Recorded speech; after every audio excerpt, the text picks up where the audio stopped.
Hey, it's Michael Carter with the Carter Team Realtors at Platinum Realty.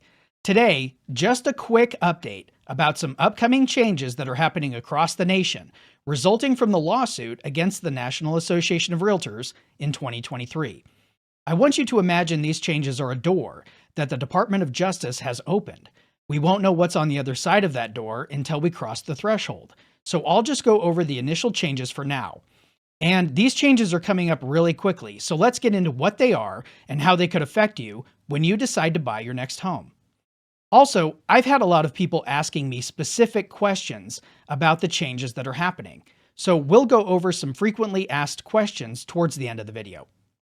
The first change of the settlement deals with when buyers will have to sign agency agreements with a realtor. Previously, buyers had the option to view multiple homes with different realtors before choosing one to work with. And once they chose a realtor, they would then sign a buyer agency agreement and purchase a house.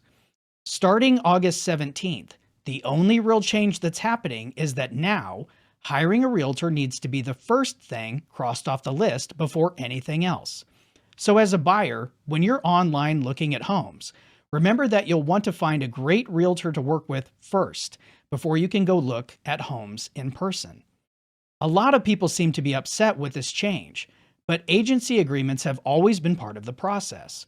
Now, it's just something you do sooner rather than later. The second change from the settlement is that local MLSs won't be able to advertise how much commission the buyer's agent will make on the sale of a home. A commission is money paid to someone for doing a job. Some jobs are commission-based, some jobs are salaried, and some jobs pay by the hour. It's just the way most realtors are paid in this industry. Previously, the buyer agent commission was always shown on the MLS, and it's been common practice for the last 30 plus years for the seller to pay agent commissions when they sell their house. So after the 17th, it just won't be shown on the MLS anymore. Sellers can still choose to pay agent commissions when they sell. The difference now is that your buyer's agent is encouraged to negotiate for their commission, much like listing agents do. The third and biggest change ties in with the previous change and deals with who will be paying the buyer's agent moving forward. And I want to alleviate your fears right off the bat. Sellers can still choose to pay a buyer agent commission, and great buyer agents will have ways to negotiate. The process isn't changing that much.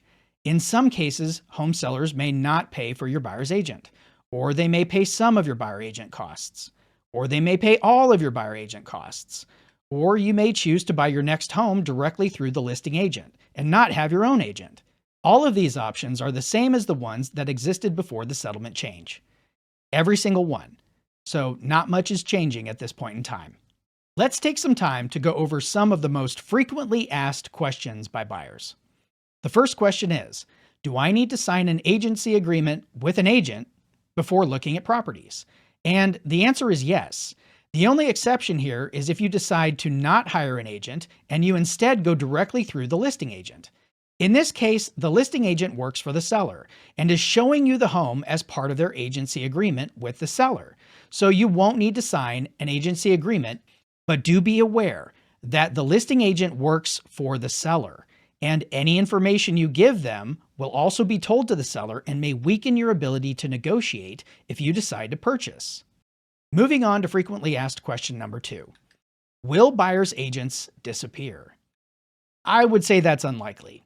Buyer's agents provide valuable services to buyers by getting them ready to purchase, locating the best areas that also meet with the buyer's needs, educating buyers about the conditions of the market, negotiating home repairs and home prices, and ensuring the buyer gets to the closing table. Without buyer's agents, someone looking to purchase a home won't have an advocate fighting on their behalf and guiding them through the process. It would be like going to court and not having a lawyer to fight for you, or needing surgery and trying to do an operation on yourself. People will still do it, but it may not be the best route to take. The best advice I have for you is to remember that as you begin looking for homes, make sure to talk with the agent you hire about what could happen in your home buying journey and start creating a strategy for success. Every sale is different, every buyer is different, so be sure to pick a well-rounded agent that you feel comfortable with. If you have any questions about the upcoming changes or how they may affect you, please call me, Michael Carter, at 913-424 0240. My team has been serving the greater Kansas City metro for the last decade, and we are experts at helping people navigate the often stressful process of buying or selling property. Call me today and let's plan your next stress-free move.